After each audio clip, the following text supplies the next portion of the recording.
Proclamación del Santo Evangelio según San Lucas. En aquel tiempo, un fariseo invitó a Jesús a comer con él. Jesús fue a la casa del fariseo y se sentó a la mesa. Una mujer de mala vida en aquella ciudad, cuando supo que Jesús iba a comer ese día en casa del fariseo, tomó consigo un frasco de alabastro con perfume, fue y se puso detrás de Jesús y comenzó a llorar, y con sus lágrimas le bañaba los pies, los enjugó con su cabellera, los besó y los ungió con el perfume. Viendo esto, el fariseo que lo había invitado comenzó a pensar: si este fuera profeta, sabría qué clase de mujer es la que lo está tocando, sabría que es una pecadora. Entonces Jesús le dijo: Simón, tengo algo que decirte. El fariseo contestó: dímelo, maestro. Él le dijo: 2 hombres le debían dinero a un prestamista. Uno le debía 500 denarios y el otro 50. Como no tenían con qué pagarles, les perdonó la deuda a los 2. ¿Cuál de ellos lo amará más? Simón respondió: supongo que aquel a quien le perdonó más. Entonces Jesús le dijo: has juzgado bien. Luego, señalando a la mujer, dijo a Simón: ¿ves a esta mujer?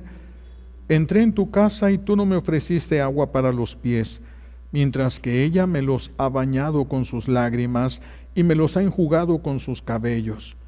Tú no me diste el beso de saludo. Ella, en cambio, desde que entró no ha dejado de besar mis pies.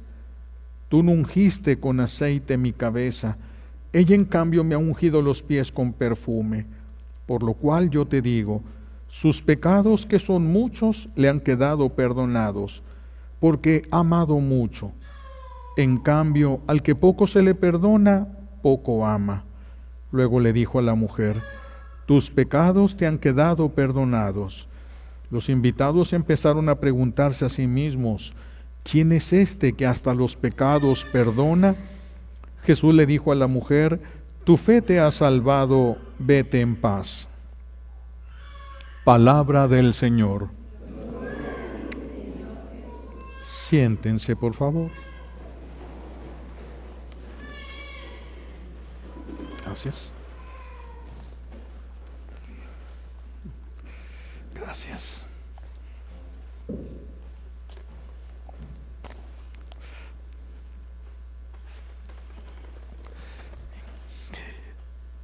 No hay nadie al que se le haya concedido la gracia de ver el infierno y que no deje el pecado. Nadie, todos los que Dios, porque a varias personas, sacerdotes y no sacerdotes, el Señor les ha concedido a muchos la gracia de ver el cielo, algunos los 3 lugares, cielo, purgatorio e infierno. Y de los que han visto el infierno, ninguno ha seguido con el pecado, ninguno continuó en pecado, todos han cambiado de vida. Esto ya nos dice algo, que ningún pecado vale la pena como para exponernos a caer en el infierno. Porque si los que vieron el infierno hubieran dicho: no es tan malo, si aguanta uno, y esto que tengo, este pecado que me gusta, lo quiero mantener, yo quiero continuar en él, y no le importe lo que hubiera visto en el infierno, pues podríamos pensar: pues no ha de ser tan difícil, no ha de ser tan duro el infierno. Pero los que lo han visto se han convertido. El miedo no anda en burro, no es cualquier cosa el infierno.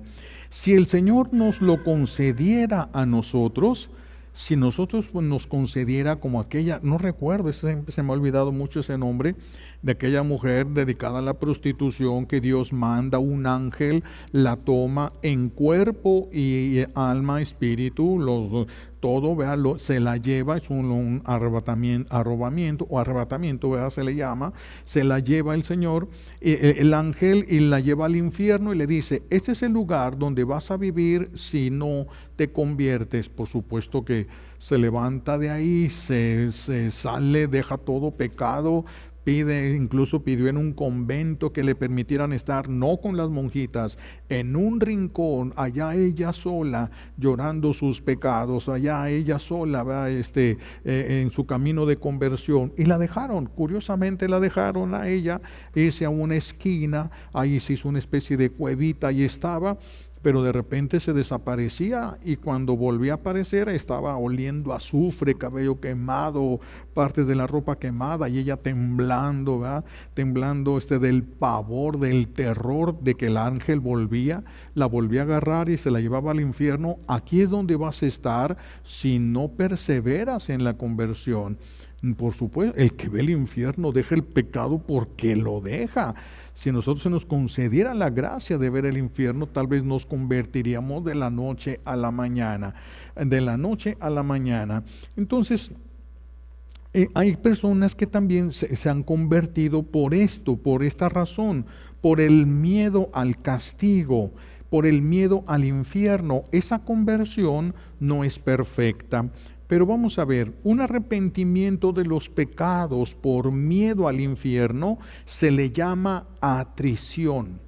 Es cuando no tiene nada que ver Dios, es miedo al infierno, miedo a la condenación, miedo al castigo, se le llama atrición.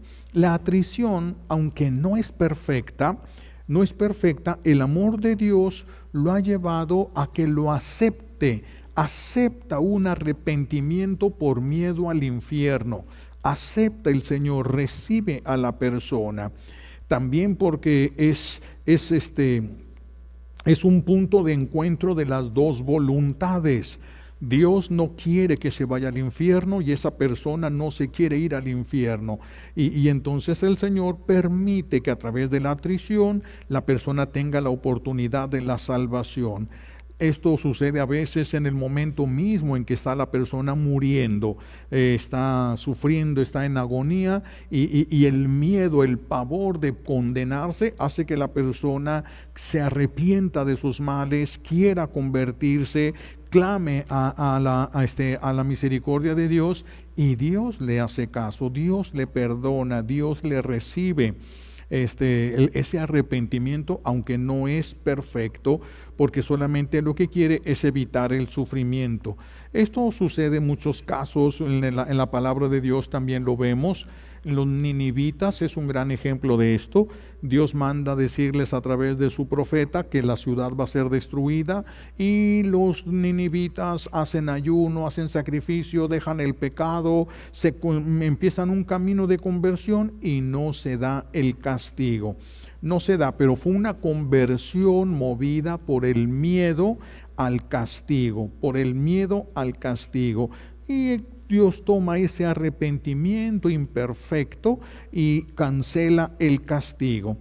En otros el camino de la conversión comienza con un encuentro con el amor de Dios, comienza encontrándose con el amor de Dios y esto lo lleva a tomar conciencia del peso del pecado, a tomar conciencia de que han ofendido a un Dios que están conociendo y que están empezando a amar y les duele haber ofendido a Dios. Y de aquí nace un dolor por haber ofendido a Dios. Ese arrepentimiento se le llama contrición, atrición y contrición.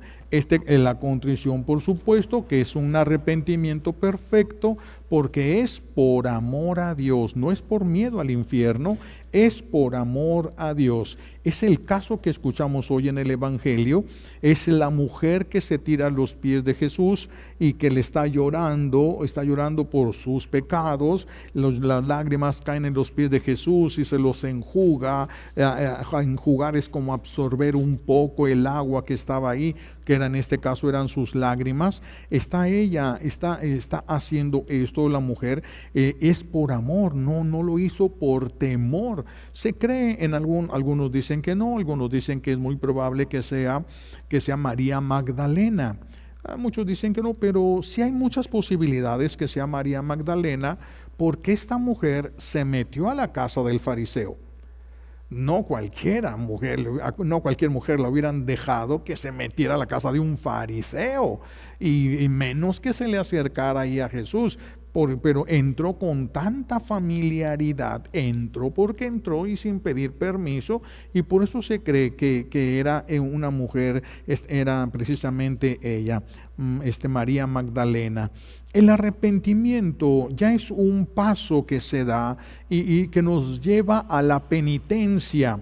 El arrepentimiento por amor, también el arrepentimiento por dolor, porque es miedo al infierno, la atrición. También ese miedo nos puede llevar a la penitencia. Pero el arrepentimiento y la penitencia, por profundos que sean, no son suficientes por sí solos para alcanzar el perdón de los pecados graves o de los pecados mortales. No es suficiente. Por eso es tan grave cuando las personas van a la celebración de la Santa Misa, van en pecado y dicen: me arrepiento, comulgo y luego me confieso. Es un gravísimo error. A alguien se le ocurrió decir eso: me arrepiento, comulgo y luego me confieso. Pero recuerden que San Pablo dice que el que come el cuerpo de Cristo, bebe su sangre en pecado, se traga su propia condenación. Entonces, no se puede, no es suficiente como para recibir la Sagrada Comunión. No es suficiente, necesitamos limpiarnos, y lo que nos limpia de nuestros pecados no son nuestras lágrimas y no es nuestro dolor. Lo que nos limpia del pecado es la sangre de Cristo, que se derrama. Por eso el sacerdote, cuando va a dar la absolución, extiende la mano sobre la persona. Como el sacerdote está actuando in persona Christi, entonces Jesús pone su santa llaga sobre ti y te cubre con su sangre, y eso es lo que te justifica delante de Dios Padre. No es tu dolor, no es tu arrepentimiento. Eso te permite acercarte a recibir el perdón de Dios. Por eso no se puede comulgar por mucho arrepentimiento que tenga la persona. No se puede por mucha penitencia que haya hecho. No es suficiente, porque la penitencia que haya hecho no hubiera alcanzado a pagar el pecado.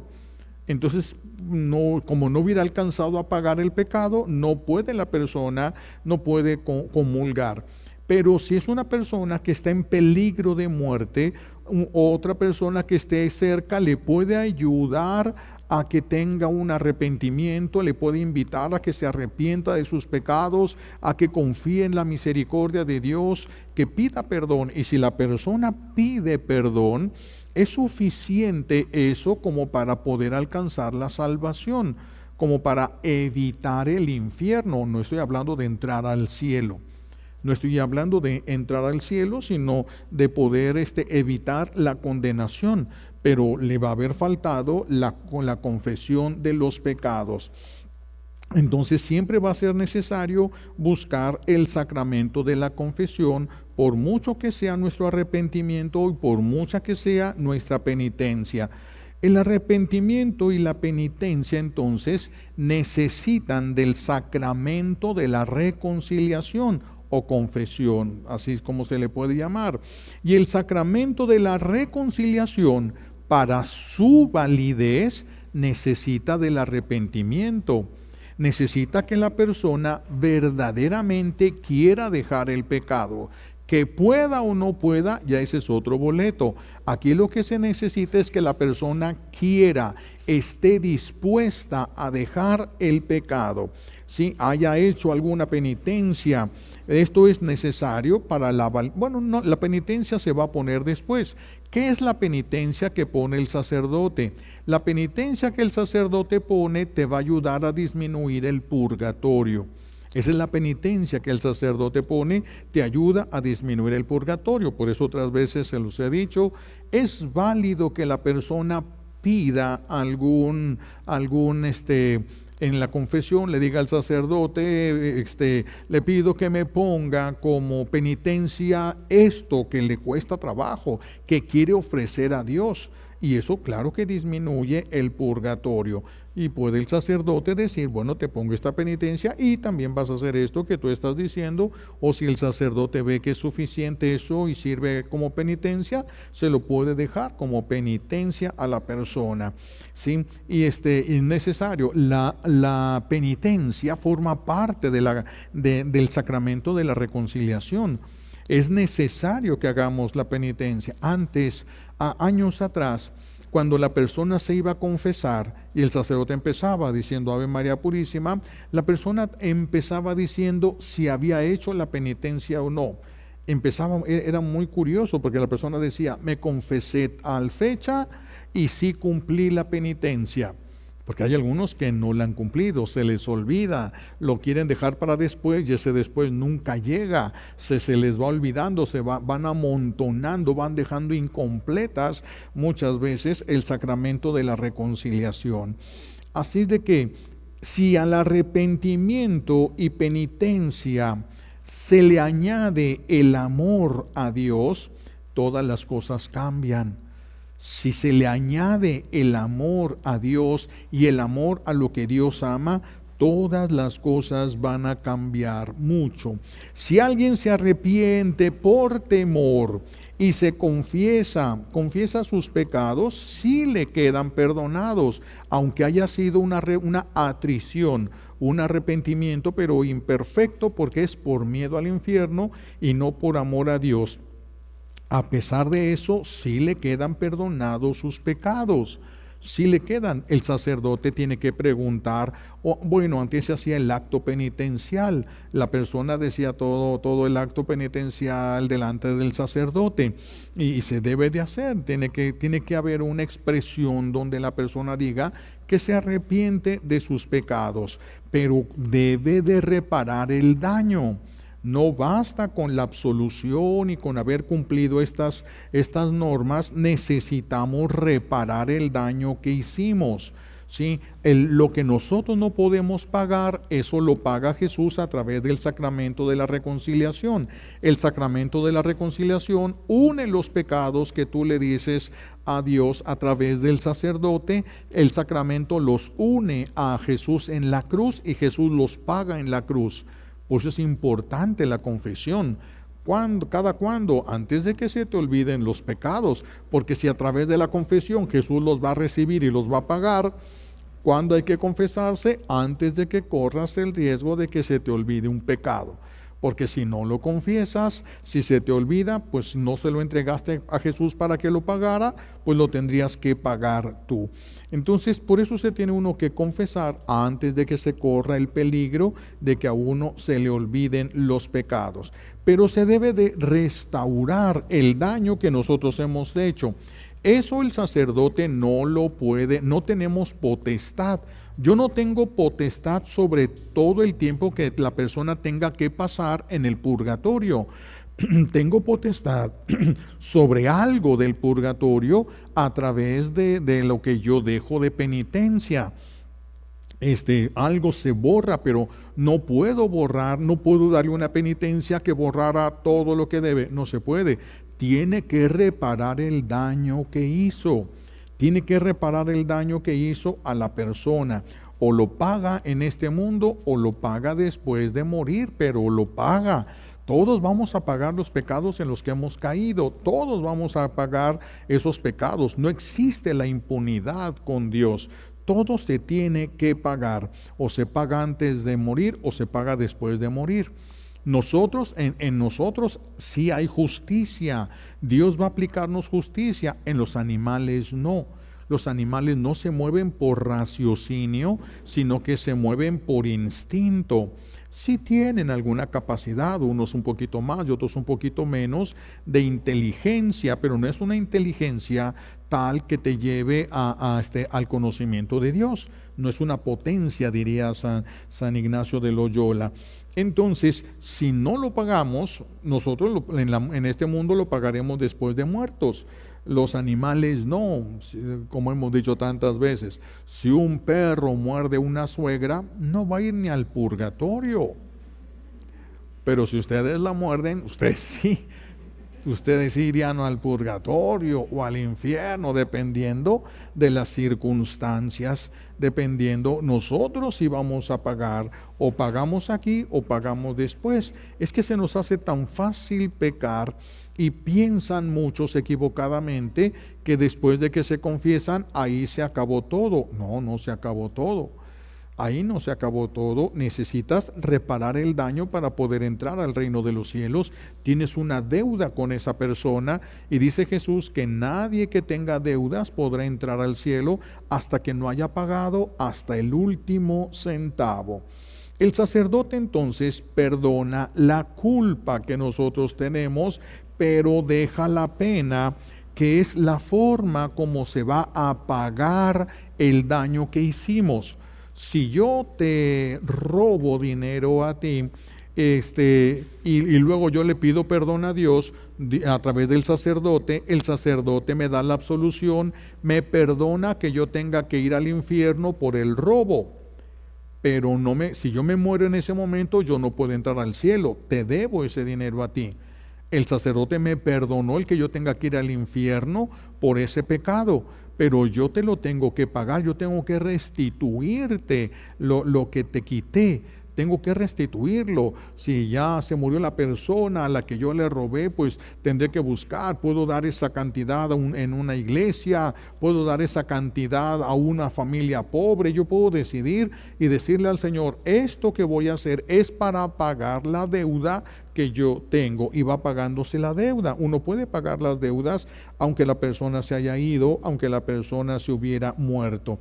Pero sí, repito, tenemos que buscar la reparación, restaurar el daño que se ha hecho, la satisfacción de la persona.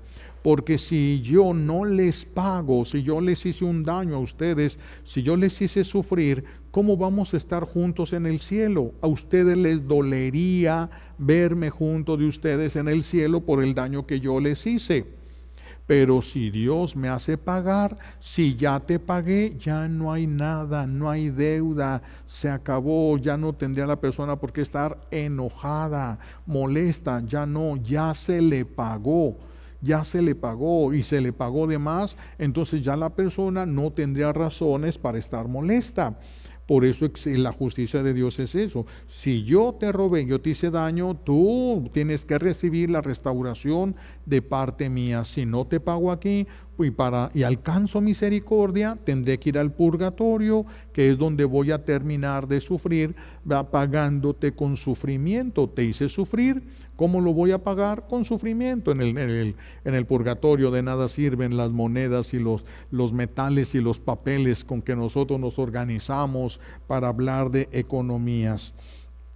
Hay personas que quedaron tan dañadas que no nos quieren perdonar. Sí, puede ser que haya personas que no nos quieran perdonar por lo lastimados que se sienten con nosotros. Y las hay que el daño no fue tan grande, pero su rencor sí. Su manera de ver las cosas sí. El enemigo de Dios trabaja mucho en nuestra mente para que cualquier cosa que te hagan se vea mucho más grande de lo que es. Para que la herida en ti sea mucho más grande con lo que te hicieron, ¿verdad? Se le llama susceptibilidad a eso, pero ya un día vamos a sumergirnos en eso, porque es muy interesante, muy importante. Entonces, cuando a una persona el daño se le hizo, tal vez ni siquiera hubo mala intención, pero hubo un daño real y su rencor creció contra nosotros, y ya no nos quieren perdonar. Sí, podemos hablar del alcoholismo de un papá, de las ausencias de un papá, de los arranques histéricos de una mamá, que dejaron a sus hijos golpeados, humillados, llorando, etcétera, y se les quedó eso en el corazón a los hijos. Y esas personas o se murieron, o los hijos ya se fueron, o las personas a las que les hicimos eso se murieron y se fueron lejos, y entonces ya no hay ningún contacto con esas personas y nos dejaron con la carga de la pena, de la culpa, que la culpa se nos quitaba, la pena es la que tenemos todavía que pagar. Para esa pena el Señor nos abre muchas posibilidades. si ya se murió o ya se fue la persona a la que nosotros le debemos o le hicimos algo. El Señor nos abre posibilidades. Una de esas posibilidades la encontramos en la primera carta del apóstol San Pedro, en el capítulo 4, donde el apóstol está citando el libro de los Proverbios en el capítulo 10, donde se afirma que la caridad, los actos de caridad cubren multitud de pecados. Fíjense el verbo que se utiliza, cubren, no dice borran, porque nosotros no podemos. Nuestras obras no nos alcanzan para pagar pecados. Nuestras obras no nos alcanzan. Solo la sangre de Cristo tiene ese poder. Entonces, pero los actos de caridad es como si arrojáramos, tuviéramos una montaña aquí de estiércol ahí en medio y echamos una tela muy preciosa encima que termina viéndose aquello como si fuera un adorno que forma parte del lugar, porque está completamente cubierto, dice el apóstol, y el libro de los Proverbios así lo afirma, cubre, utilizan el verbo cubrir, cubren multitud de pecados. Fíjense cómo dice Pedro, multitud de pecados.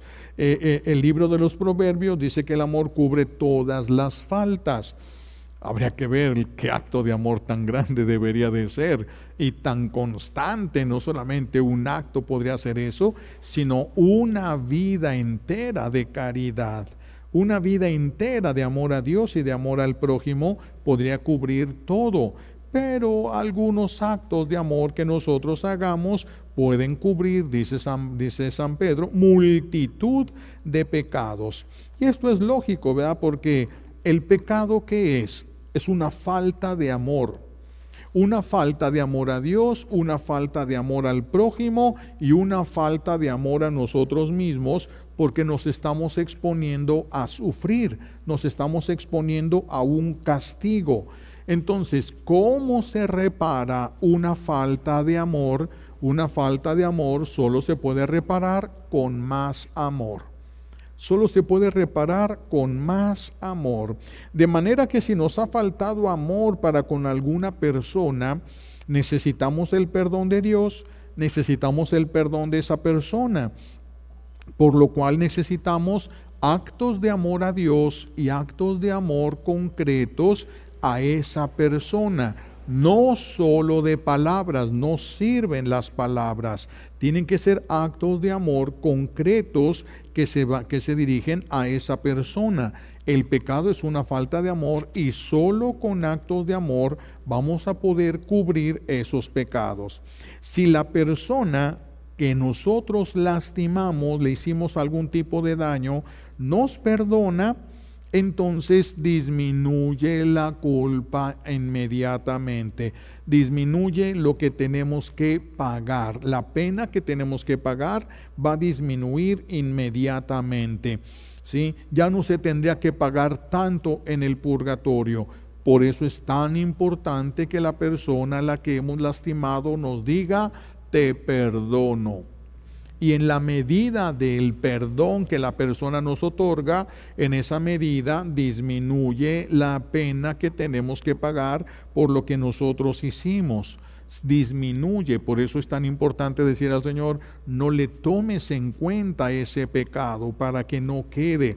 Solo Dios sabe lo que va a aplicar de nuestras palabras. Yo le puedo pedir al Señor, no le tomes en cuenta ese pecado, bendícelo, ayúdalo, que le salga bien, que prospere en su vida, que se salve. Y el Señor lo escucha, pero Dios le va a dar lo que considere en su justicia. Yo puedo pedir esto y aquí el más beneficiado si yo pido esto soy yo. La persona también se beneficia, por supuesto, pero soy más beneficiado yo. Soy más beneficiado yo. Un acto de caridad a una persona ocasiona milagros. Milagros. Un acto de caridad en la medida del acto de caridad. Por eso es tan importante el amor a los enemigos. Es súper valioso el amor a los enemigos, porque tiene muchísimo más mérito que si amamos al que nos trata bien. Tiene mucho más méritos tratar bien al que nos trata mal. Tiene mucho más méritos eso. Entonces, un acto de amor a alguien que nos trata mal paga muchísimos pecados. Una suegra o te manda muy alto en el cielo o muy bajo en el infierno. Depende de qué permitiste tú que creciera en tu corazón. Depende no lo que haya hecho ella, sino lo que tú hayas permitido en tu corazón. Entonces podemos reparar con actos de amor. Podemos ir cubriendo esos pecados, esas faltas que tal vez ni siquiera nos acordamos. ¿Cuántas cosas le hemos de deber a nuestros hermanos? ¿Cuántas maldades les habremos hecho a nuestros primos? Por coraje, por envidia. ¿Cuántas cosas tendremos desde nuestra infancia y nuestra adolescencia, nuestra juventud, que a nosotros se nos olvida? Porque el que pega se le olvida, pero al que le pega no. Entonces, hay una forma que el Señor nos presenta para reparar esas faltas con las personas que ya no tenemos acceso, que ya no sabemos dónde viven o que ya tal vez ya se hayan muerto y ya no tenemos acceso a ellos para pedirle. Entonces, los actos de amor. Los actos de amor. Otra forma de reparar o de cubrir estos pecados es que si alguien me ofende o me hace daño, perdonarle rápidamente. Rápidamente, no hacer caso de la ofensa, no hacer caso. Si yo me pongo a pensar y a repasar, o sea, el enemigo de Dios lo va a intentar en mi mente, que yo no lo olvide. Por eso se nos quedan tanto cuando nos peleamos con alguien, se nos queda tanto tiempo el recuerdo de qué dijimos y qué nos dijo. Se nos queda el recuerdo y repasamos y se nos viene a la mente porque eso mantiene las heridas abiertas. El enemigo lo sabe, por eso trabaja intensamente en esto. Todo lo que le hizo a la esposa, no se le olvida a la esposa, no se le olvida ni una cosa. Aunque esté allí y aunque sonría, no se le olvida. Allí está. Eso el enemigo de Dios es lo que trabaja para mantenernos con las heridas abiertas nosotros y se nos haga muy difícil poder perdonar. Por eso tenemos que perdonar inmediatamente. En cuanto nos hacen un daño, inmediatamente perdonar y no permitir esos pensamientos que no vienen de Dios y que nos alejan de Él. Inmediatamente rechazar todo eso. No hacer caso entonces a las ofensas, minimizarlas a nuestros ojos. Minimizarlas como Jesús minimiza lo que le hicieron en la cruz. Perdónales, Padre, no sabían lo que hacían. Minimiza el pecado. Que no se vea tan grave a los propios ojos, porque si no se ve tan grave a mis ojos, me es más fácil perdonar. Pero si yo lo veo exagerado a mis ojos, se me hace más difícil perdonar. No le den tiempo al enemigo a trabajar en ustedes. No le den miedo, minimicen todo, déjenlo, suelten todo eso, inmediatamente perdonen. Minimizar las ofensas a nuestros ojos y a los ojos de Dios. Como Jesús, repito, Señor, no les tomes en cuenta este pecado. No saben lo que hacen, no se dan cuenta de lo que están haciendo. ¿Sí? Y pedirle también, aquí es donde podemos ya pedirle, que Él haga con nosotros lo mismo, que nos aplique. No le tomes en cuenta este pecado, no le tomes en cuenta, no sabía lo que hacía. Si Dios me aplica eso, imagínense cuánto voy a librarme de purgatorio, cuánto voy a librarme. Por eso es tan importante el perdonar inmediatamente. Ahora, perdonar inmediatamente hay que tener mucho cuidado porque a veces lo decimos muy fácil, ya te perdoné. Ese perdonar implica la reconciliación. Implica solamente que aquella persona sea demasiado conflictiva y si yo me acerco me va a hacer daño y si yo me acerco va a iniciarse una guerra, aunque yo no quiera, entonces puedo mantener por prudencia, en ese caso yo mantengo la distancia y no hay pecado. Pero si yo perdono, pero no quiero ver a esa persona, entonces sí estoy en conflicto con la justicia divina. Yo estaría en conflicto con la justicia divina. Necesito perdonar así como se hace con los amigos. Así como se hace con los amigos. Me acuerdo cuando estaba en secundaria, cuando me enojé con uno de mis amigos, éramos como 5 muy buenos amigos, yo me enojé con uno de ellos, y de repente en un lugar nos encontramos y se acercó y ya me avienta así, ya hombre, habla, ya hay que hablarnos. Y volteé yo y pues sí, ya. Y como si no hubiera pasado nada. Como si no, se suelta. A ver, con los amigos perdonas y sueltas, no se lo vuelves a echar en cara, no le dices nada, se equivocó, pero lo perdonas. Esa es la grandeza del amor, de la amistad, el perdón inmediato y total. Eso es lo que nuestro buen Dios quiere y espera de nosotros. Eso es lo que nuestro buen Dios quiere y espera de todos nosotros. Entonces, y además, cuando esto pasa, después uno con el amigo quiere recuperar el tiempo que estuvimos enojados.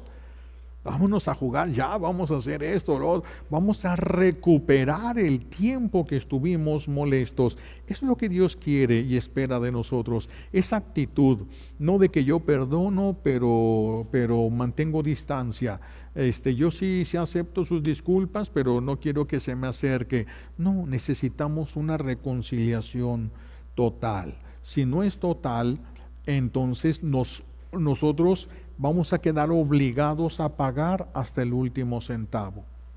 Si no hay una reconciliación porque nosotros no la quisimos, entonces vamos a estar obligados a pagar hasta el último centavo también nosotros. Santa Teresita del Niño Jesús decía que hay un modo seguro de ganar la indulgencia plenaria, que es el perdón de todo el tiempo que se tenía que haber pasado en el purgatorio. Fíjense lo que dice ella: hay un modo seguro de ganar la indulgencia plenaria, pero sin esas condiciones de la indulgencia plenaria, y es hacer un acto de caridad perfecto. Es que los pecados cubren, no pagan, pero sí cubren. La caridad cubre un cúmulo inmenso de pecados. Por eso Santa Teresita dice, tiene que ser un acto de caridad perfecto, no un simple acto de amor, no un amor a medias, no un amor a regañadientes, no. Bueno, depende de qué es lo que buscan ustedes, depende de qué es lo que quieren ustedes. ¿Quieren el perdón de más pecados? Tienen que perdonar y amar más. Esa es la cuestión. Decía Santo Tomás de Aquino, si alguien ofende a uno y después le ama intensamente, por el amor se perdona la ofensa. Por el amor se perdona la ofensa. Así Dios perdona los pecados a los que lo aman. Eso es lo que vimos hoy en el Evangelio. A ella le dice, en lugar del fariseo, el fariseo no amaba a Jesús y no se sentía pecador. Y dice Jesús, ella sí reconoce sus pecados, y como reconoce sus pecados y como muestra mucho amor, se te perdonan los pecados. Has amado mucho, se te perdonan los pecados. Y al fariseo, que sentía, así lo creía él, que no tenía tantos pecados, pues no se le perdonaron porque nunca los reconoció y nunca se arrepintió de ellos. Ese es el gran peligro. Ese es el gran peligro. Entonces dice Santo Tomás, si alguien ofende a uno, después lo ama intensamente, por el amor se perdona la ofensa. Y así Dios perdona los pecados a los que lo aman. Centremos entonces nuestra atención en ese verbo cubrir. Tú también puedes cubrir las faltas que has cometido y que ni te acuerdas. Tú también puedes cubrir esas faltas. No las vas a confesar porque ya no te acuerdas. El que pega se le olvida. Entonces ya no te vas a acordar de muchos errores que cometiste en la calle, en tu juventud, qué sé yo, muchas cosas que ya no nos podemos acordar. ¿Cuántas mamás están sentidas y algunas hasta resentidas por lo que sus hijos les hicieron hace no sé cuántos años? ¿Ustedes creen que sus hijos se van a acordar? ¿Ustedes creen que sus hijos se van a acordar y les van a pedir perdón? No se acuerdan. No se acuerdan ellos ya. Hay muchos pecados de esos, así como a los que tienen algún dolor contra alguno de sus hijos o algún dolor provocado por alguno de sus hijos, tal vez tus papás también lo tengan de ti. Y si te preguntaran, tú dirías que no tienen nada, ellos que perdonarte, y ellos tal vez dicen que sí hay mucho de lo que tú les tendrías que pedir perdón a ellos. Entonces tenemos que recurrir a esto que cubre la caridad. El perdón es una de las manifestaciones poderosas del amor, poderosas del amor. Entonces hay que centrar aquí nuestra atención en estos días, cubrir con actos de amor, ¿sí? Con actos de amor. Y se dice, fíjense, se dice se cubre. Y cuando se dice se cubre, aunque no están pagados, nuestro buen Dios ya no los considera en el juicio. Eso es para asombrarnos. No los considera. Esta es una misericordia impresionante de Dios. Podemos cubrir multitud de pecados que no se tomen en cuenta, pero se necesita un amor muy grande, un amor muy puro, muy verdadero, para poder cubrir grandes pecados, grandes pecados. Pidamos la gracia de arrepentirnos por amor y de crecer en el amor a Dios y en el amor a su cuerpo místico. Que el Señor nos permita crecer en el amor para ir cubriendo toda esa multitud de pecados que nosotros lo más probable es que ya no nos acordemos porque no nos interesó. Pensamos que era justo, pensamos que lo que le dijimos era verdad, pensamos que lo que hicimos estaba bien, y entonces el cerebro no retiene todo eso, lo considera basura y lo saca y perdemos todo. Pero ya no tenemos ese recuerdo en nosotros. Una cosa es que se bloquee y otra cosa que el cerebro lo deseche. Entonces, para todas esas cosas que el cerebro ha desechado y que son pecado, que fueron pecado, pero que nosotros no vimos como pecado, tenemos estas opciones. De veras, no los dejen pasar por alto, porque esto les va a ayudar mucho en el juicio y para los milagros que necesitamos en este mundo. Le pedimos a Dios Padre todas las gracias que necesitamos por los méritos de Jesucristo en la cruz y por la poderosa intercesión de la Santísima Virgen María al pie de la cruz. Alabado sea Jesucristo.